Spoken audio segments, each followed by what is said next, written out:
Conversations in the QC is sponsored by Essentra Credit Union.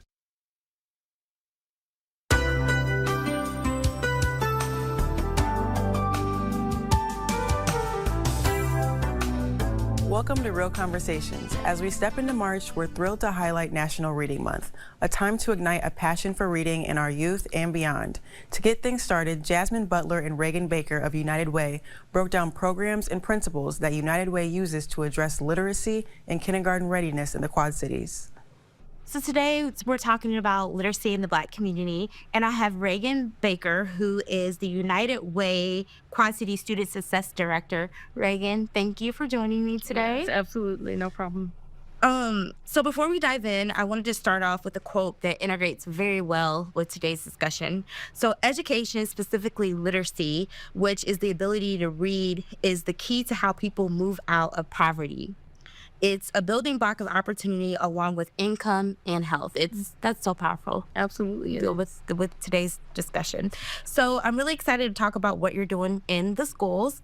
But first, let's chat about kindergarten readiness. Right. Why is access to early childhood education and kindergarten readiness so important to the Black community? Absolutely. It's very important because it's a foundational building block. So once students have access to early education, and making sure that they are able to start off kindergarten on the right foot, right? So we want to make sure that students, while they're young, they're sponges. This is the time where they can have access to that early education and start to learn before they get to school. Yeah, that's very, very important. Absolutely. So why should we care?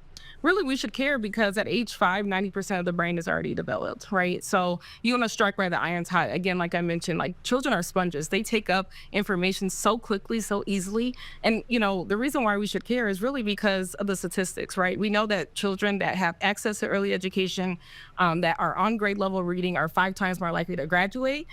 They also can earn up to $700,000 more than their counterparts who drop out of school. So this is very important.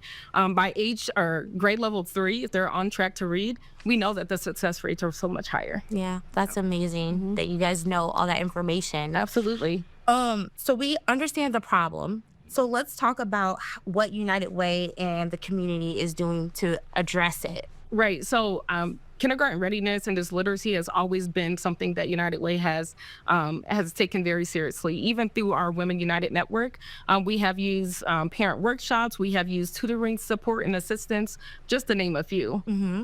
So tell me more about the Ready by 5 program. How do families get involved with it? Right. So Ready by 5 is a parent and caregiver workshop, and it focuses on the 5 basic principles.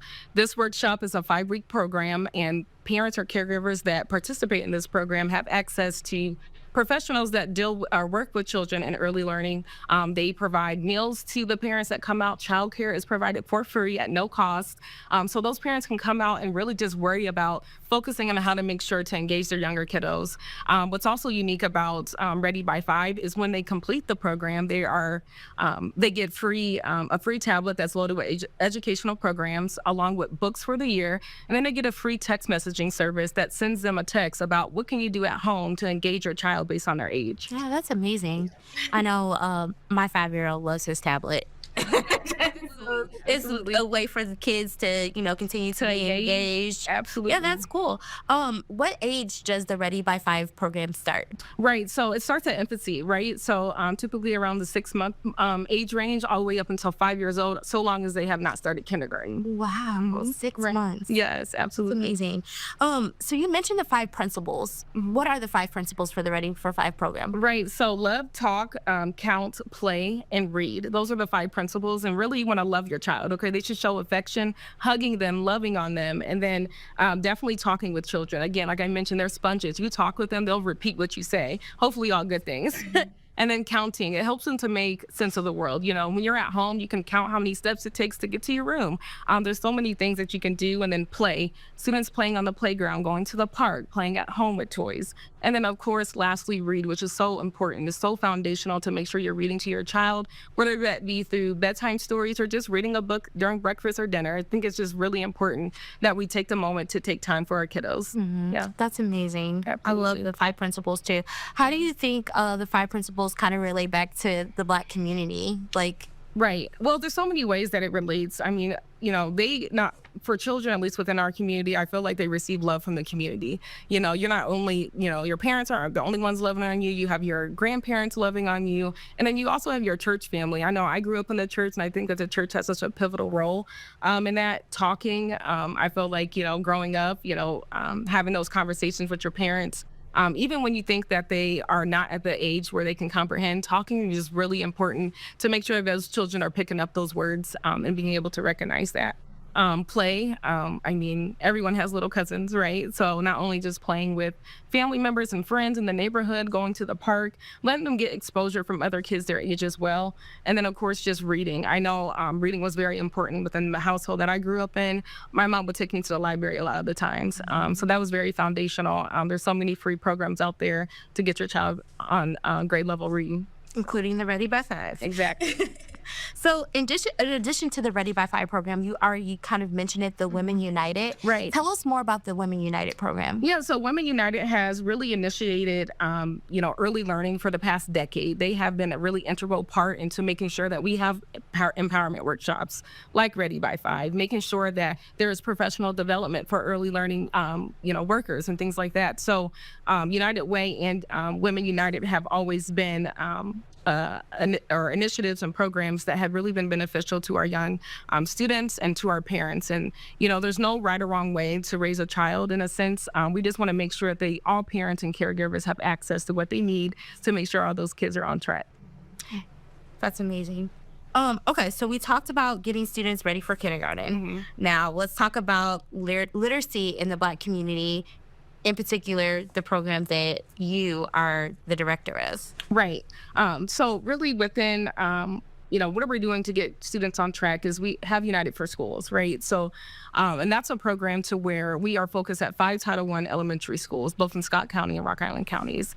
Within United for Schools, we have 5 site coordinators that come along with that and are really focused on how can we provide integrated student supports, which is focused on academic and non-academic supports. So what are some barriers that are standing in the way from making sure that student is successful? So we're looking at making sure they have basic needs. Do they have transportation to get to school? Do they have food? Do they have clean clothes? So that site coordinator is making sure to look a little bit deeper than the academics and make sure that these students also have access to after-school programming. So we have Books and Barbers, which is one of our integrated student supports. We also have Love Girls on Fire, which is a mentoring group where girls can come along and learn how to write their own stories and dance. And so we know that these things are important. Some other ways that we have, of course, we have the Read United, where you can, volunteers can sign up weekly to read to any student they wish at any school for 30 minutes a week.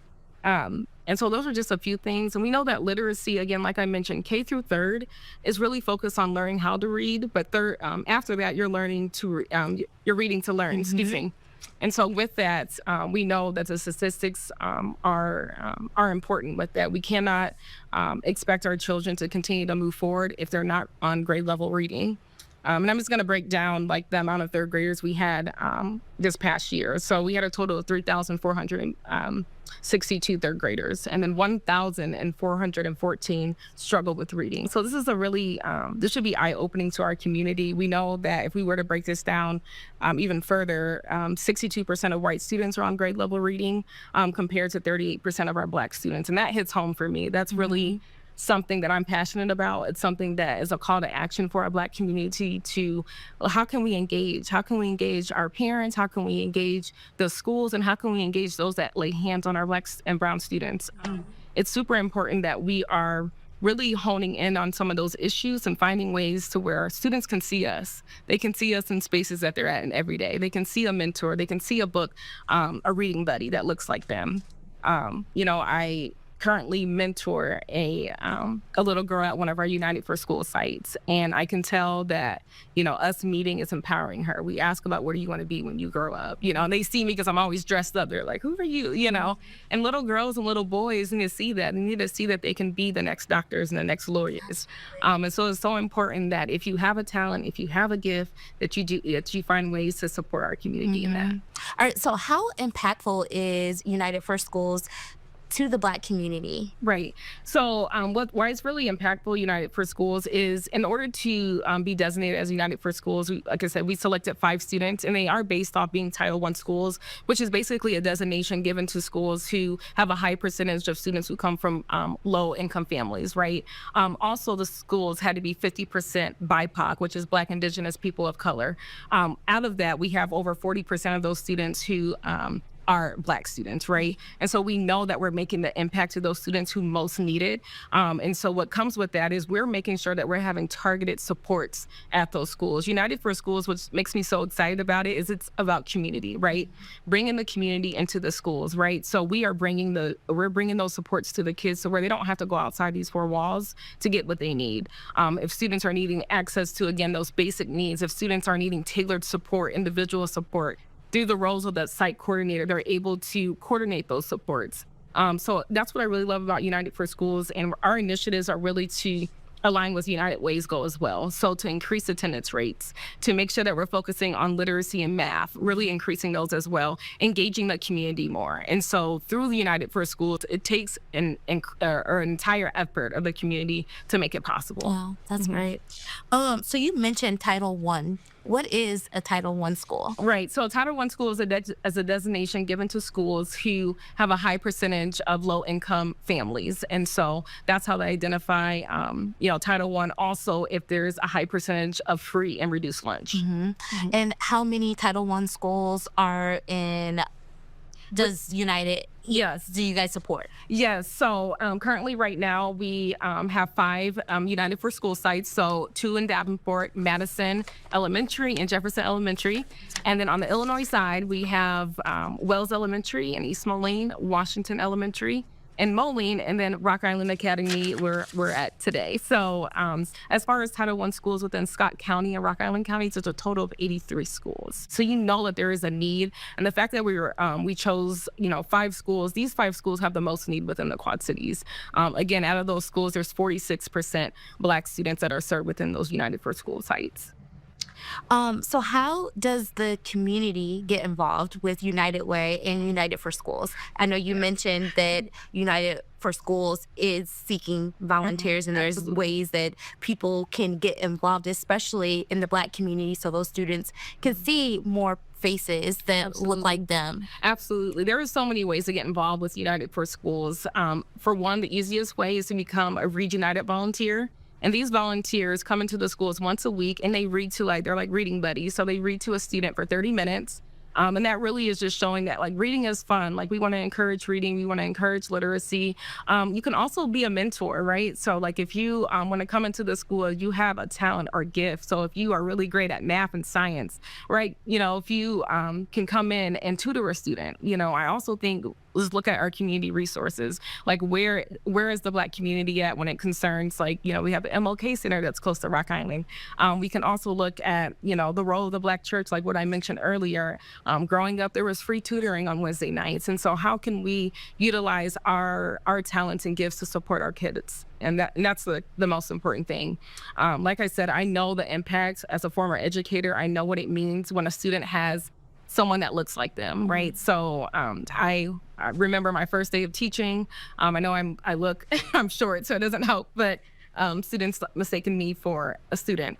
And they came up to me and asked me, "Hey, are you a teacher?" And I said, "Yes, I'm a teacher." And they said, "Wow, my first Black teacher." And they were in 9th grade. And so I know the impacts it makes. Representation matters. We have to make sure that, if we can't see that sometimes in our schools, that we as a community come out and we try to make sure that our students are supported inside and outside the school. It's so important. Reagan, thank you so much for joining me on this month's Real Conversation. I look forward to seeing how United Way and United for Schools impacts our community, specifically the Black community as a whole, and I can't wait to hear about everything. Yes, thank you so much, Jasmine, for having me. I really appreciate the time. All this talk about books might have you hungry for a new one. Tim Stinson talked with Victoria Traylor, the owner of Cafe Noir, about what you can find at her shop that makes it so unique. It's a pleasure to be here today with Victoria Traylor, owner of Cafe Noir Bookshop here in the Quad Cities. Welcome. Thank you for having me. Yes, love that we're having you a real conversation. And with the National Reading Month coming up next month, I think this is a great opportunity to talk about what you're doing here in the Quad Cities with the Black community and more and things. So few conversation I really want to start here. You know, it's a unique platform that you've really started so far here, and offering virtual workshops. You got workshops coming up. You've done some workshops. Yes.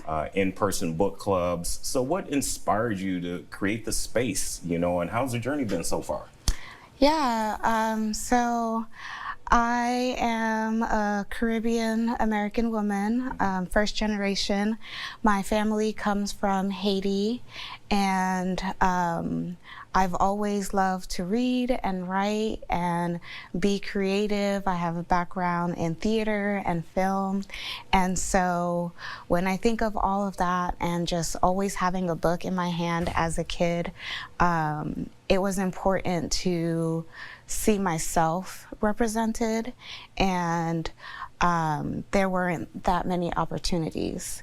So I wanted to do that for people here in the QC and even beyond. You can get the books online and shipped anywhere.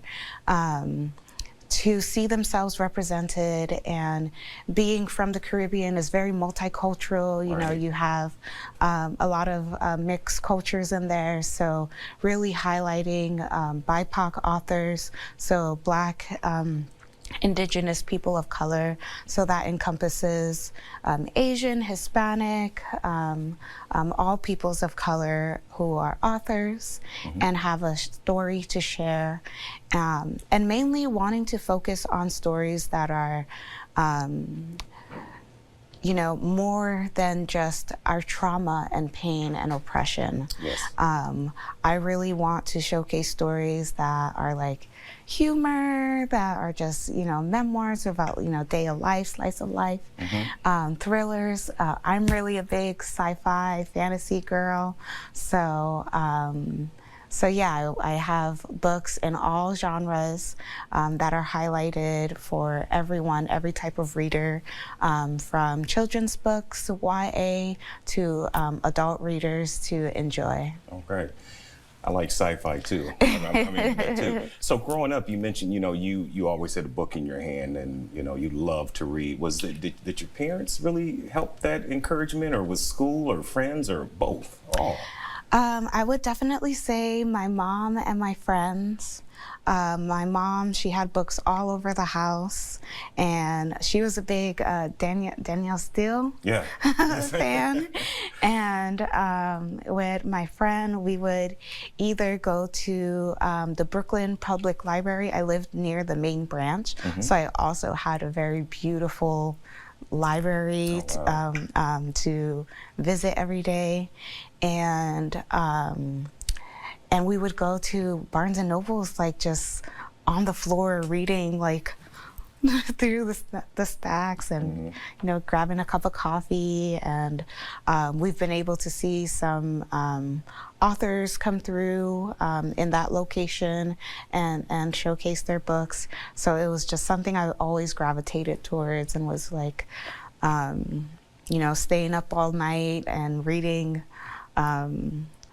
like Harry Potter just in one night and stuff. And so really wanting to bring that joy of reading to people and still find us in those stories. Okay. So one of the books I have here, Children of Blood and Bone, it's like your Harry Potter, it's like your Game of Thrones, but the characters are all people of color. And you know, you get to be the main character, Zelly, and you know, she talks about her hair, and it's like, oh yeah, I have hair like this, you know, and talks about her skin, and it's like, I have skin like this, and you see yourself as the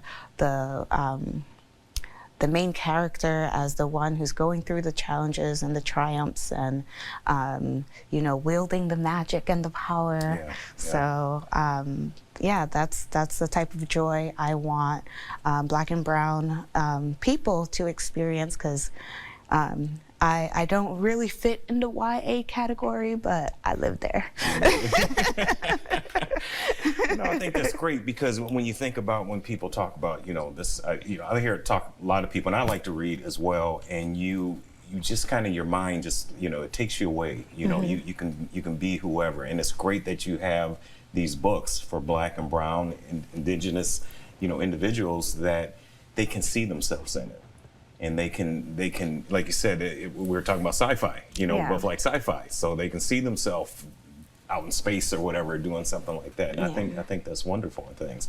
As far as in the, local community to connect with that and things, what, you know, talking about in community engagement, what can we look forward to, special events you have planned or programs, even something you have planned that might be coming up next month for National Reading Month? So yeah, the next event that we have planned is our virtual writers workshop. It will be on March 1st. Okay. So there'll be more information about that, and you can find it online at cafenoirbookshop.com or on our social medias, which is Cafe Noir Bookshop. And we will be having our in-person book club March 15th, celebrating and highlighting the author Tiffany D. Jackson, who is coming to the Quad Cities. She's being brought by the Rock Island School District, the libraries, and Love Girls magazine. And so we are partnering with them to do some events, and so this book club will feature her book, Allegedly.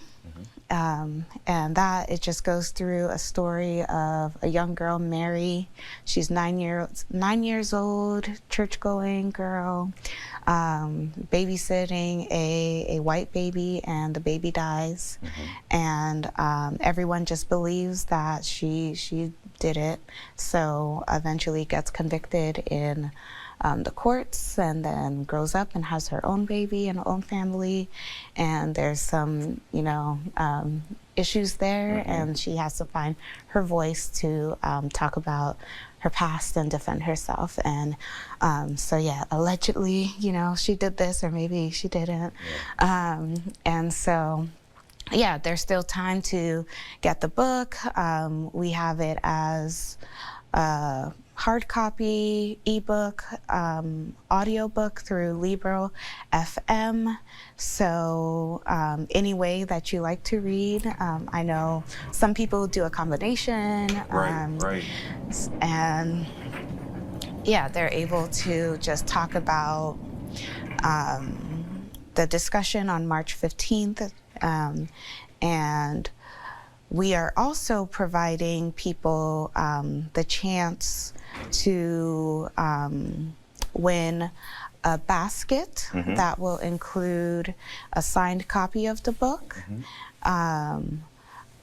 Cafe Noir's coffee. We offer single origin coffee, and a ticket to the Love Girl Awards, as well as an exclusive purple carpet interview, which Cafe Noir Bookshop will be sponsoring at the Love Girls Magazine Love Awards. Okay. Is there a limit to how many people can come to this and get a chance to meet with her? I mean, is open to the public? To the Love Awards? To the Love Awards, and also, you know, if the book, since you're going to be featuring the book and stuff in your book club and things.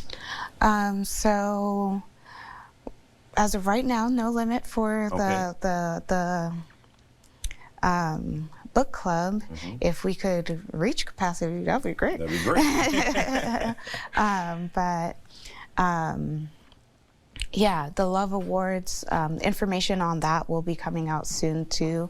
Okay. Yeah, it's a ticketed event. So, and I believe they're taking nominations for any, woman you want to nominate for an award. They have a variety of categories to choose from, and yeah, just lovegirlsmagazine.com. Okay. You mentioned a few book titles, through our conversation here and things, but looking at, for those looking to diversify their bookshelves, whether it is, the hard copies here or this here, the so-called bookshelf in here and things, what are some of the other must-read titles you feel for Black, Indigenous, people of color, authors that you recommend? The House on Mango Street by Sandra Cisneros. That is in the point of view of a 12-year-old girl in a Mexican-American neighborhood in Chicago, and she just talks about, the ups and downs of identity, of, living through in both of those worlds. Her name is Esperanza, which means hope in Spanish. Okay. But then you go to school and people are like, how do you say that, So just having that multicultural experience, I think it's an important book for young readers especially. I would say we talked about Allegedly coming up, and we talked about Children of Blood and Bone. That book, I would say, it's a series by Tomi Adeyemi, and a part of the Orisha series. And this first book, Children of Blood and Bone, will be turned into a movie by Paramount Plus. And yeah, there's just lots of books have stamped here for kids. And that one, it does go or talks about, anti-racism and different aspects of being a young Black person in America and how to navigate those experiences. The book, Wow, No Thank You by Samantha Irby, that's a comedy. And she's a writer in Chicago and just goes through that experience of being a writer. So if you're interested in writing and, want to write, it's a collection of essays and just have a different experience of how to write, how to compose. I think it's a good book, as well as just having something comedic to go through. She goes through some stuff. So I think it's important that we are showcasing and highlighting these stories in all these different genres where people of color can see themselves represented, and that the narrative is not focused on oppression. It's focused on joy. It's focused on excellence. It's focused on, like, I have a crush. It's just real life things. It's focused on, there's a monster and I'm the one who's gonna be,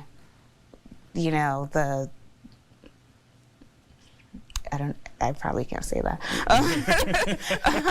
But, the warrior, the fighter, and slay. Yes. So.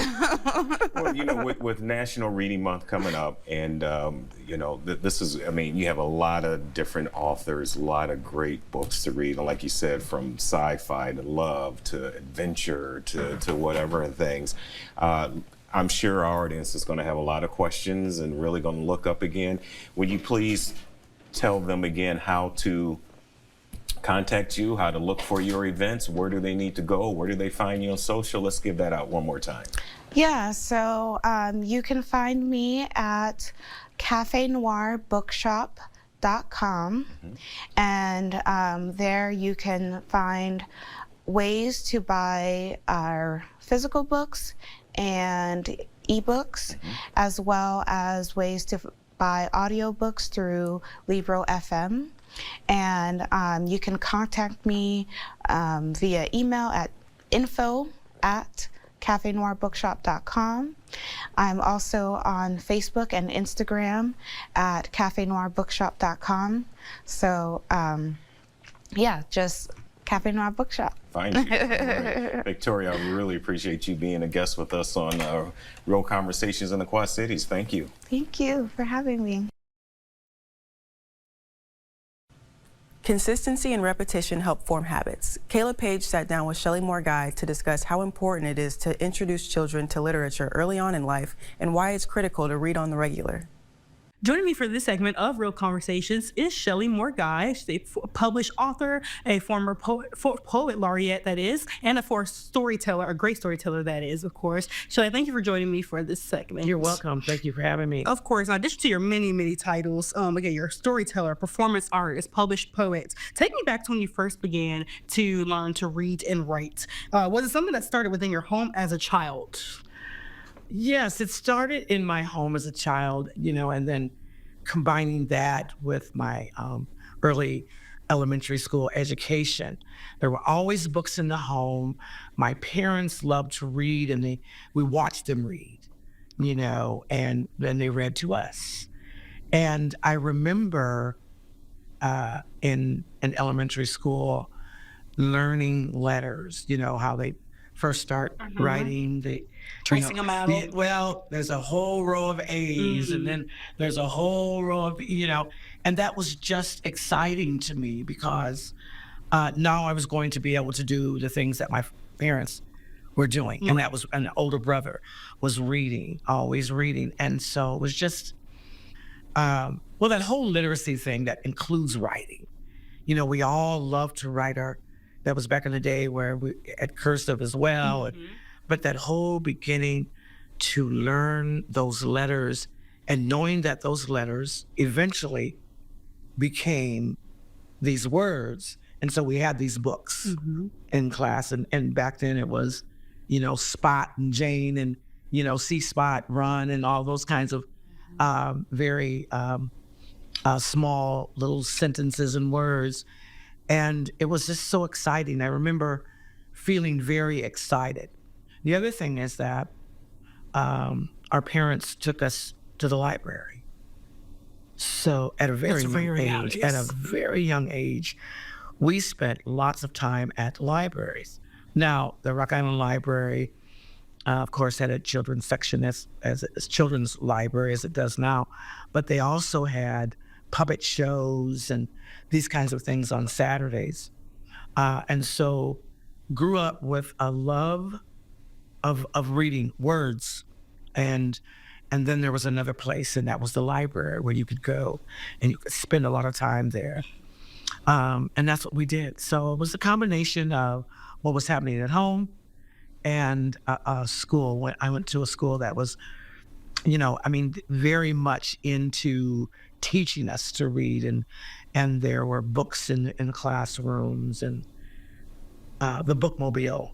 I don't know if anybody remembers the bookmobile. Was that Scholastic? They would come to the school and do the book fairs? A large, back in the day, there was a large bus, and the bus was filled with books. And so once a week or once every couple weeks, it would be parked at your school, and you would go in and check books out. Because by now, you have a library card. That's a big deal.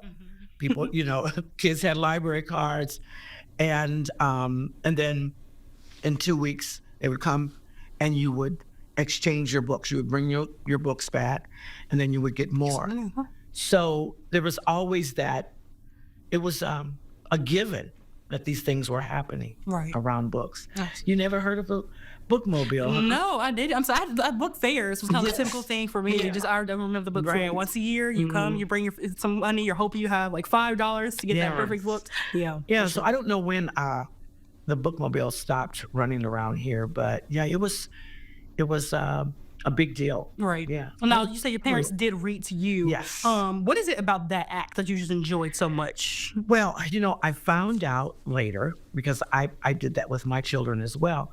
And then I found out later that is like one of the best things that you could do for your child, with your child. So I still have memories of my parents reading books and actually acting out the stories, not physically, but with their voices. They made listening fun. And so that sparks an energy and a desire to want to do that yourself. Right. And so I took what I had been given as a child, and when I began to have children, I knew that was important to me. It was later when I found out it was important for them. That is the act that sparked my love for reading, or added to my love for reading. Their act of reading to me. And then I began to do that with my own children, and now they have memories. Yeah. So those are things that they'll keep going. Those kinds of things. Yes, for sure. Continuing off of that, now your book of poetry, Remembering Melodies, a thank you note, it examines and celebrates family and community. What impact would you say family and community can have on a child in their early years as they begin to learn how to read? That's very interesting. Well, first of all, as it goes with your parents, we learned that it was important because they were reading. We actually watched them read. You know what I'm saying? It's one thing to say to your children, you kids need to read, right? You need to pick up but they never see you reading even the newspaper. And back then, we all would be able to look at the newspaper. And so, and that was something that my father always said. And I have a poem called Remembering Melodies. And that poem is about, and the first line is, I learned about the music in books at my daddy's knee. And so when I say that, the music are the words and the way that they would express the words. It was music to our ears. And so when you have a family that's doing that, and then you belong to a larger community, and they appreciate that as well, it's like commonplace. Right. It's like something that you don't think about, and they expect that you will learn to read, and you will learn to read well. Right. So there's an expectation.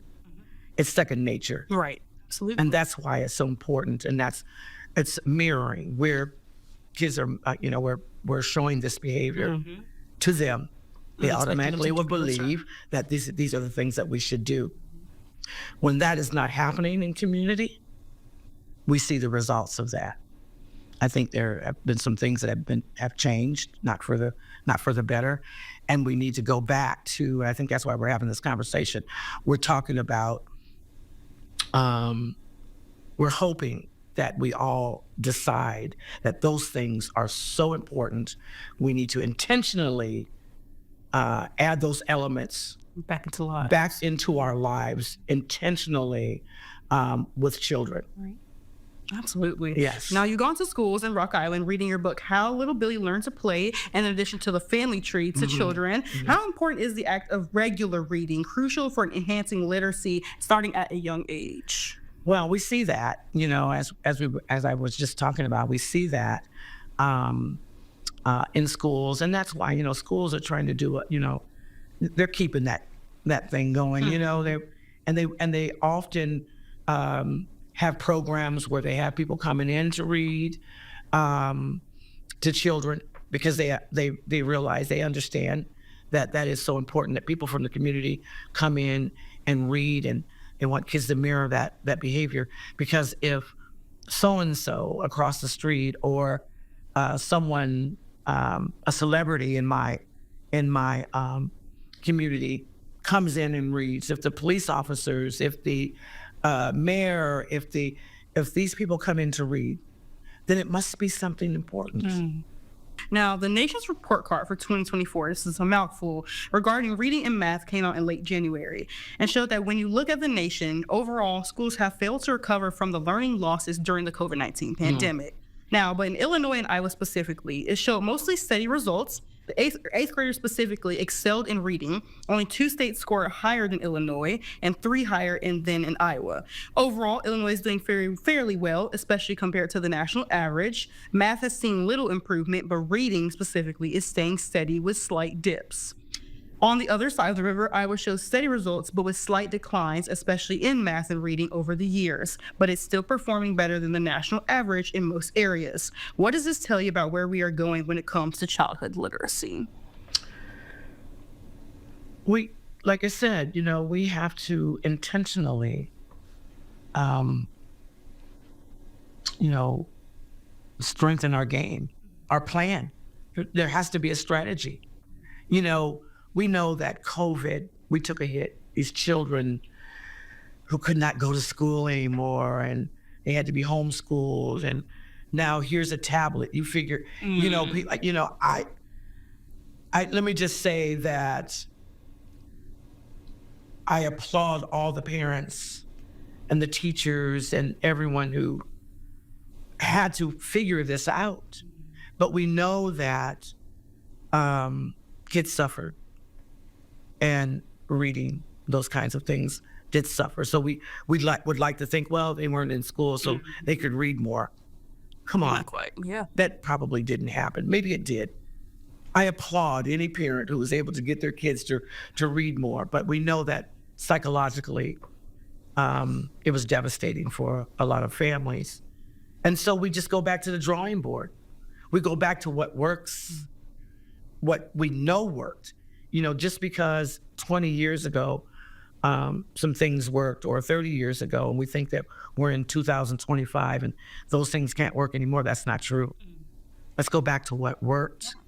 So that's what that tells me. That tells me that now we have to continue to roll up our sleeves and get busy and figure out, we see before COVID and even now, we were seeing different things that were happening in some neighborhoods, maybe not around here, but in other places, where someone, and this is very innovative, on corners, on street corners and neighborhoods, there was a table or some kind of a cabinet with books.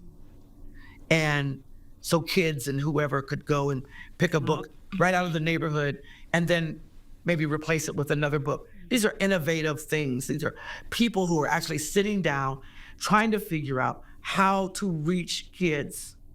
I've seen all kinds of stories about people who just create programs, just regular folks who are committed to understanding and believing that reading is fundamental.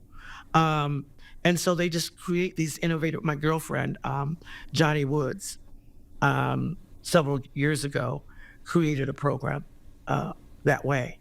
And so she collected books, children's books from everywhere. She wrote grants and bought books, and she put together some volunteers, and she brought these books into the housing complex where children are. And she partnered with the Rock Island Housing Authority to get into these spaces. And so 2 or 3 times a week, she and her volunteers would go in and bring books to kids on a regular basis. That's right. Continuing that. These are things that we can do. We don't have to do them as individuals. We have friends and family and different people, organizations who their main objective is literacy. And so there are things that we can do, and I'm very excited about that. I just read something actually today or late last night about similar programs and how it is still so important that we make sure that kids have these tools before before third grade. That this is important, this is essential. And so we need to continue to get that message out. And then we need to do more than talk. As I said, we've got to create, strategize, make it happen, because we can. Absolutely. Absolutely. Now, there are so many adults out there who, unfortunately, even as in their later years in life, still do not know how to read and write. What steps would you recommend someone of an older age who desires to read but doesn't even know where to start? Well, I personally probably would ask them to start at their community colleges, it's Blackhawk College or Scott Community College, and start, talk to your children's teachers or wherever, but there are programs, adult literacy programs that would assist an individual like that, and with great results. And so I would start at those learning institutions or someone that you trust. Ask them. I think that it's important to note that sometimes, and this covers all of us, that we sometimes lack certain things, and then we're afraid to say it. We're afraid to tell it. We're afraid to, because we feel a certain way about that. But then it's up to the individual to take that step. And we all have to do it. Right. For one reason or another, we've had to do that. So you brought your book, Family Tree. Tell me more about that as well. The Family Tree is, it really is a story. It's a children's story. And it tells the story of my ancestors who were enslaved in Glasgow, Kentucky. And specifically my great-great-grandfather. His name's Charlie Wilson. He was born in 1836. They were on a farm or plantation, his mother, his sister, and brother. And he got married to my great-great-grandmother there. They were owned by the same person there in Kentucky. My grandfather and his brother, Sandy Terry, they were owned by different people, joined a Union regiment during the Civil War. That was 108th United States Colored Troops. That regiment was sent here to Rock Island to guard Confederate prisoners at the Rock Island prison camp. So in other words, there were prison camps during the war, several around the country. We had one here in Rock Island, which is now the site of the Rock Island Arsenal. And so that regiment was sent here. Following the end of the war, that group of individuals, my grandfather, his brother, sister Celia, and mother Rachel, all came back here to Rock Island to live. And that's how my family got here. And so that's what this book is about, the family tree. We have his story, Charlie's story, because he was interviewed by a man named John Harburg in the early 1900s. And so we have that interview. We actually have his interview. And so I based that story off of Charlie's words. But what I really wanted to share is that I'm excited about the fact that the family tree will be integrated into the Rock Island Milan District 41 school curriculum for elementary students. So I wanted to say that. And, because what we're continuing to do is establish that tradition of not only reading, but writing stories. We also created the Black Authors Forum, Quad City Black Authors Collective, which produces for the third time a Black Authors Forum every year during the Bill Bell Jazz and Heritage Festival in Rock Island. So, so we're talking about literacy across the board. So we're not only encouraging individuals to read, we're encouraging individuals to write. And we have actually identified 30 local Black authors. Some still live here, some were born and raised here, left and whatever, but we try to reach out word of mouth or whatever. So that group, that collective has grown. Right. So I wanted to say those things too, because literacy is across the board. It's, listening and writing and reading. And, we hope that we're inspiring young and old readers and writers. Love that. It's a great point to end on. Like, it's about inspiration, continuing that legacy, continuing the tradition, going back to the basics, Yes. as you said. Well, again, thank you so much for joining me today. You're welcome. I appreciate it. Sometimes the obstacle is not having access to books. The Cops and Kids Book Drive is a way for the community to help put books in every child's hands and develop a love for reading. Joushua Blount spoke with 2 members of the Davenport Police Department about their role in the book drive. So I'm here with Officer Carver and Sergeant Harris with Davenport Police Department. How are you all doing today? Good. We're doing great. That's great to hear. Thank you for joining us. Today we're going to talk about some reading. The efforts from the Davenport Police Department, you all are very, very much involved in the Cops and Kids Book Drive. So just kind of tell me, what is the Cops and Kids Book Drive, and what is it like to be some of the officers involved in the effort? I know both of you all play a major part in it. Yeah, so every summer we partner with TMBC at the Lincoln Center. Historically, we've been out in your parking lot, and we get the message out. We let everybody know, like, this is the time and place to bring your books, and then we collect it. We've been partnering in the past with 2 men in a truck, and they help us. They'll load up the books for us, and then we'll take it from here down to the Lincoln Center, just down the street, and then they use it to stack their library. It's an awesome program. And when you think about what impact does the drive have on the kids, but also families? As they come up and get to speak to you all for a little bit and look at some of their favorite books at all.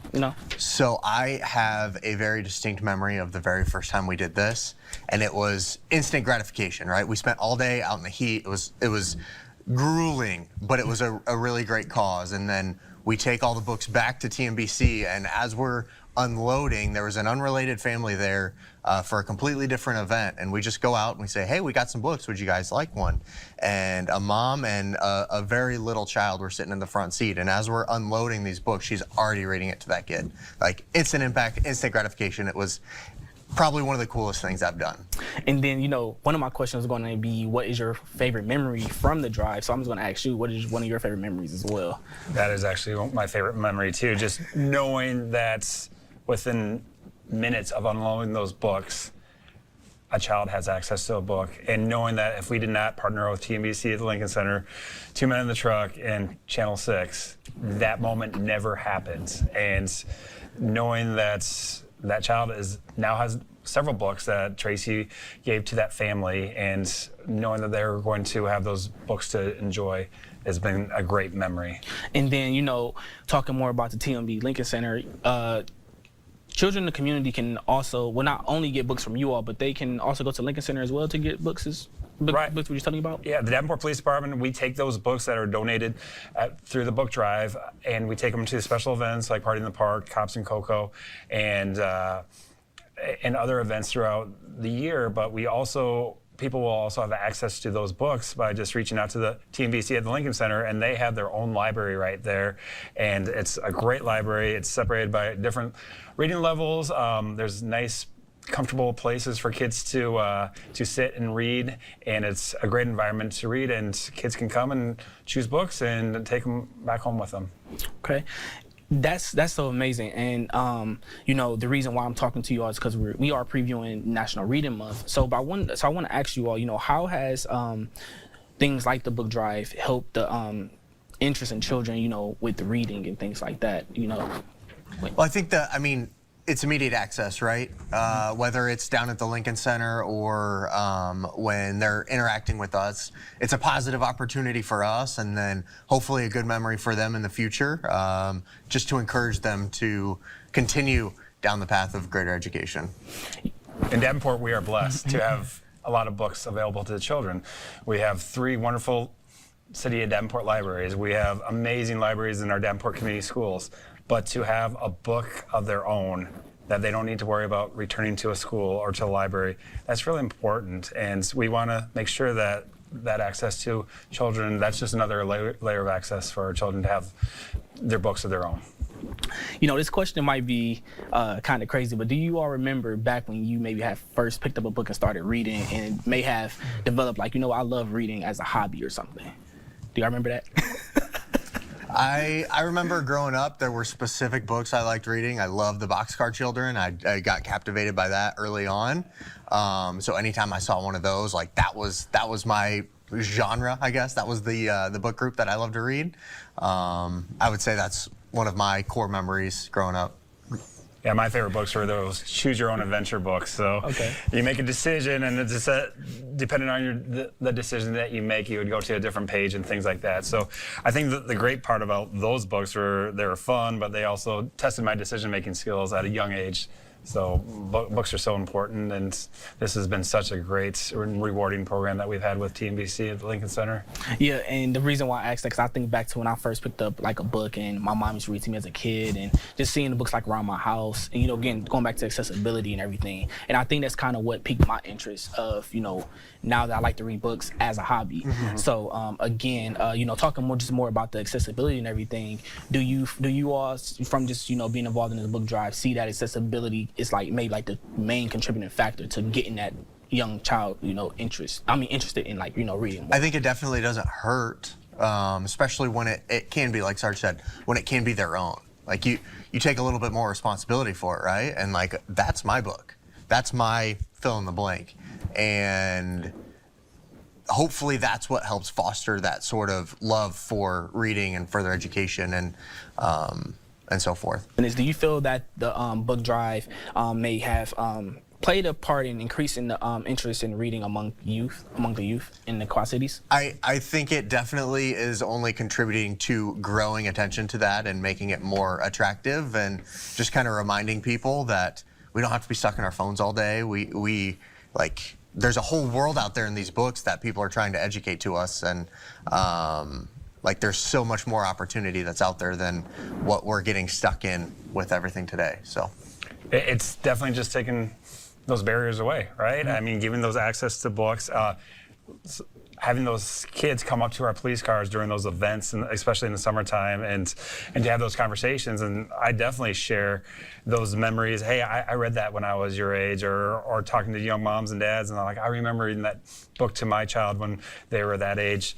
It's been a lot of fun. It's been very impactful just knowing that the books are actually drawing those great conversations with the young people in our community, and to let them know, hey, reading is a cool thing to do, and to let those kids know, as Officer Carver and I, as police officers, it's something that we enjoy to do, we continue to do, and that's how you become just a smarter person, is being able to read and take advantage of those books that are available. And then, as I'm thinking back to the book drives, I know that you all, work with us on that. Have you all actually counted how many books you all may have gotten at one point in time? I know it was like a lot. Is outrageously large, which is so overwhelmingly cool.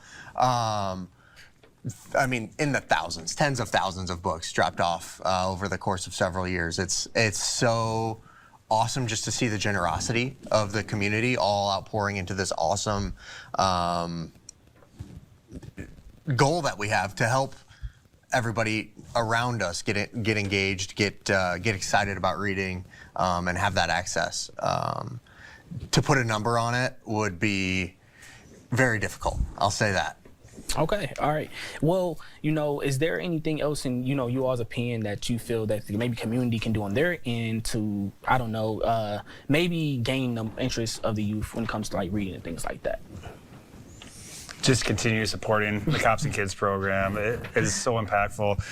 I share the same experiences that Officer Carver has. That book drive is a lot of fun. It's an opportunity for us to have conversations with people. It's great to see the goodness that we have a very generous community, people donating those books or writing checks to the program, so a TNBC can go out and buy books for the program. It's been a lot of fun, and just knowing that the whole community is making a difference, right? And I think it's something that, as a community, we can all agree on, that we need access to books. And we're not school teachers, but we spend a lot of time with the education system, and we know that the better the reader that a child is, the greater success they're going to be throughout their entire life. So that's pretty impactful right there. Listen, I've been out there and I saw you all do the work, and I think it's an amazing thing that you all, to see the officers out there, to see the children come out there and be able to talk to you all for a minute, where they may want to talk about, but also get a book. I think that's something that's very important.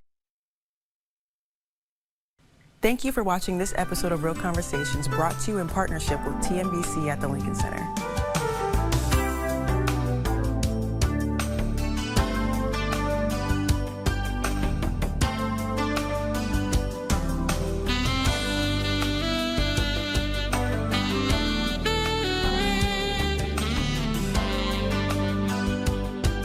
Real Conversations in the QC is sponsored by Essentra Credit Union.